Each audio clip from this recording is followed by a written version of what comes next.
ಭಾರತದ ಬ್ರಹ್ಮೋಸ್ ದಾಳಿಗೆ ಪಾಕಿಸ್ತಾನ ವಿಲವಿಲ ಅಂತ ಒದ್ದಾಡಿದೆ. ನಿನ್ನೆ ಪಾಕ್ನ ಮೇಲೆ ಬ್ರಹ್ಮೋಸ್ ಅಸ್ತ್ರ ಪ್ರಯೋಗ ಆಗಿದೆ. ಪಾಕ್ ವಾಯುನೆಲೆಗಳನ್ನ ಭಾರತ ಉಡಾಯಿಸಿದೆ. ಪಾಕಿಸ್ತಾನದ 4 ಪ್ರಮುಖ ವಾಯುನೆಲೆಯನ್ನ ಭಾರತ ಉಡಾಯಿಸಿದೆ. ಬ್ರಹ್ಮೋಸ್ ದಾಳಿಯ ಬೆನ್ನಲ್ಲೇ ಅಮೆರಿಕ ಮೊರೆ ಹೋಯಿತು ಪಾಕಿಸ್ತಾನ. ಕಾರಣ ಭಾರತದಿಂದ ಪ್ರಯೋಗ ಆದಂತಹ ಬ್ರಹ್ಮೋಸ್ನ ದಾಳಿಗೆ ಪಾಕಿಸ್ತಾನದ 4 ಪ್ರಮುಖ ವಾಯು ನೆಲೆಗಳು ಸಂಪೂರ್ಣವಾಗಿ ಧ್ವಂಸವಾಗಿದ್ವು. ಇದರಿಂದ ಭಯಗೊಂಡಂತಹ ಪಾಕಿಸ್ತಾನ ಅಮೆರಿಕದ ಮೊರೆ ಹೋಯಿತು. ಕದನ ವಿರಾಮಕ್ಕೆ ಅಂಗಲಾಚಿತು. ಈಗ ಬ್ರಹ್ಮೋಸ್ನ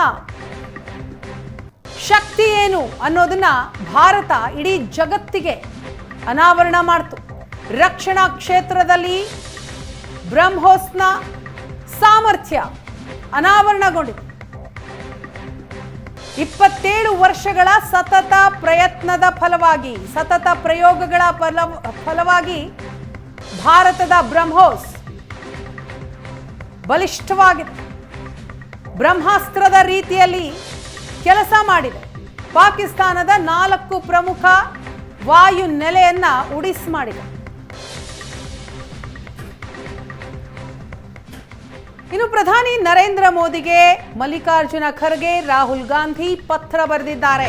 ವಿಶೇಷ ಅಧಿವೇಶನ ಕರೀರಿ ಅಂತ ಮೋದಿಗೆ ಈ ಪತ್ರದ ಮುಖೇನ ಒತ್ತಾಯ ಮಾಡಿದ್ದಾರೆ. ಪಹಲ್ಗಾಮ್ ದಾಳಿ, ಆಪರೇಷನ್ ಸಿಂಧೂರ, ಕದನ ವಿರಾಮ ಘೋಷಣೆ ಎಲ್ಲದರ ಬಗ್ಗೆ ಚರ್ಚೆ ಆಗಬೇಕು. ಹಾಗಾಗಿ ವಿಶೇಷ ಅಧಿವೇಶನವನ್ನ ಕರೆಯಿರಿ ಅಂತ ಮಲ್ಲಿಕಾರ್ಜುನ ಖರ್ಗೆ ಮತ್ತು ರಾಹುಲ್ ಗಾಂಧಿ ಪತ್ರ ಬರೆದಿದ್ದಾರೆ, ಆಗ್ರಹ ಮಾಡಿದ್ದಾರೆ. ಭಾರತಕ್ಕೂ ಮೊದಲು ಅಮೆರಿಕದಿಂದ ಕದನ ವಿರಾಮ ಘೋಷಣೆ, ಈ ಕುರಿತಾಗಿ ಚರ್ಚೆ ಆಗಬೇಕು. ಈ ಚರ್ಚೆಗೆ ವಿಶೇಷ ಅಧಿವೇಶನ ಕರೆಯುವಂತೆ ಖರ್ಗೆ ಒತ್ತಾಯವನ್ನ ಮಾಡಿದ್ದಾರೆ.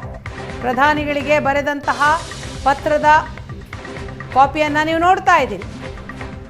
ಒಂದ್ ಕಡೆ ಪಹಲ್ಗಾಮ್ ದಾಳಿ ಆಯಿತು. ಪಹಲ್ಗಾಮ್ ದಾಳಿಯ ನಂತರ ಭಾರತ ಯಾವ ರೀತಿ ಪ್ರತ್ಯುತ್ತರವನ್ನ ಕೊಡುತ್ತೆ ಅಂತ ಪ್ರತಿಯೊಬ್ಬರೂ ಪ್ರಶ್ನೆ ಮಾಡ್ತಾ ಇದ್ರು. ಪ್ರತಿಪಕ್ಷಗಳು ಸರ್ವಪಕ್ಷ ಸಭೆಯನ್ನ ಕರೆಯಿರಿ ಅಂತ ಒತ್ತಾಯ ಮಾಡಿದ್ರು. ಸರ್ವಪಕ್ಷ ಸಭೆ ನಡೆಯಿತು.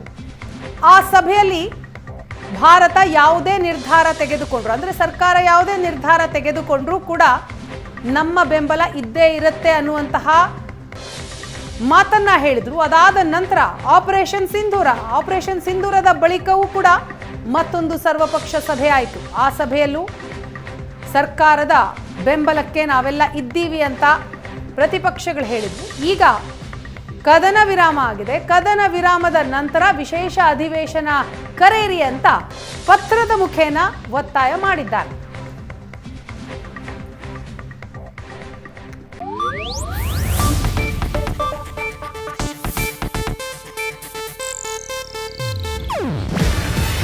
ಇದು ಏಷ್ಯಾನೆಟ್ ನ್ಯೂಸ್ ನೆಟ್ವರ್ಕ್ ಪ್ರಸ್ತುತಿ.